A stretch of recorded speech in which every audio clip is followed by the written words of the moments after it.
ਆਪਾਂ ਇਸ ਗਲਾਸ ਪਾਈਏ DAP ਖਾਦ। ਅਦਰ ਪਾ ਰਹੇ ਆਪਾਂ ਸਵਾਦ ਐਗਰੋ ਅਲਟੀਗਾ 137 1844। ਇਹ 'ਚ ਹੁੰਦੀ 40% ਫਾਸਫੋਰਸ, ਜਿਹੜੀ ਬੋਰੀ ਦੇ ਉੱਤੇ ਲਿਖੀ ਹੋਈ ਹੁੰਦੀ। ਇਹ 'ਚ ਹੁੰਦੀ 44%।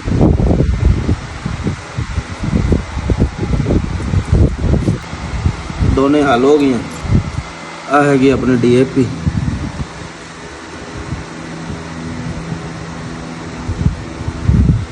ਐਸਾ ਵੇਖੋ, ਜਿਹੜੀ ਗੱਲ ਅਸੀਂ ਹਰ ਕੰਪਨੀ ਵਾਲਾ ਤੁਹਾਡੇ ਕੋਲ ਆਹ pH 8 ਤੋਂ 9 ਦੇ ਦਰਮਿਆਨ ਹੈ।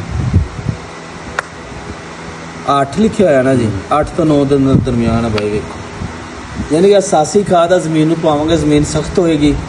ਜ਼ਮੀਨ ਦੇ ਵਿੱਚ ਖਾਦ ਆਪਾਂ ਬੋਰੀ ਪਾਈ ਨਾ, ਵਿੱਚ 23 ਕਿਲੋ ਹੁੰਦੀ ਹੈ, ਵਿੱਚ ਪੌਦਾ ਸਿਰਫ 7 ਕਿਲੋ ਖਾਂਦਾ, ਬਾਕੀ ਸਾਰੀ ਜ਼ਾਇਆ ਹੋ ਜਾਂਦੀ। ਯਾਨੀ ਆਪਾਂ ਕਿਹੜਾ 16000 ਭਰਦੇ ਆ ਨਾ, ਉਹ 7 ਕਿਲੋ ਦਾ ਭਰਦੇ ਆ।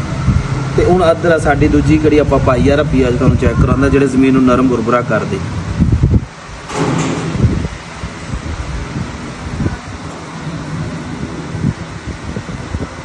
ਇਹਦਾ ਪੀਐਚ ਚੈੱਕ,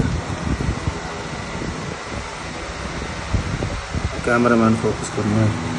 ਇਹਦਾ ਪੀਐਚ ਚੈੱਕ, ਯਾਨੀ ਕਿ ਆਪਾਂ ਨੂੰ ਜ਼ਮੀਨਾਂ ਨੂੰ ਜ਼ਰੂਰਤ ਹੈ ਇਸ ਖਾਦ ਦਾ। ਅਸੀਂ 10 ਕਿਲੋ ਪਾਏ ਨਾ ਕਾਫੀ ਹੈ। ਆਵਾਂਗੇ ਨਾ ਤੁਹਾਡੇ ਸਾਹਮਣੇ, ਆ ਦੇਖੋ ਇਸ ਤਰ੍ਹਾਂ ਖੁਰੇਗੀ ਜ਼ਮੀਨ ਨੂੰ, ਐਵੇਂ ਪੋਲੀ ਕਰੇਗੀ। ਜਿਹੜੀ ਜ਼ਮੀਨ ਪੋਲੀ ਹੋਏਗੀ, ਵਾਪਿਸ ਤੁਸੀਂ ਹਿਸਾਬ ਲਾ ਲਓ ਕਿ ਉੱਥੇ ਜੜ ਧਾਨ ਜ਼ਿਆਦਾ ਬਣਾਏਗਾ, ਬੂਟਾ ਜ਼ਿਆਦਾ ਬਣੇਗਾ, ਪੈਦਾਵਾਰ ਜ਼ਿਆਦਾ ਆਏਗੀ। ਫਿਰ ਉੱਤੇ ਲਿਖਿਆ ਹੋਇਆ ਇਹ 'ਚ 44% ਫਾਸਫੋਰਸ ਹੈ। ਦਿਖਾਉਣਾ ਮੱਟੀ ਕੋਲ ਪਰਲੇ ਪੌਦਿਆਂ ਦੇ ਮੋੜ ਦੇ।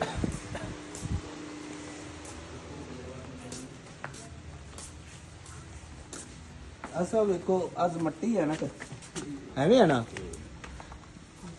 ਨੀਚੇ ਆਉਣਾ, ਇੱਕ ਵਾਰੀ ਹੱਥ ਲਗਾਉਣਾ ਹੈ ਸਭ। ਹੱਥ ਲਾਓ, ਇਹਨੂੰ ਹੱਥ ਲਾਓ, ਸਖਤ ਹੈ ਨਾ।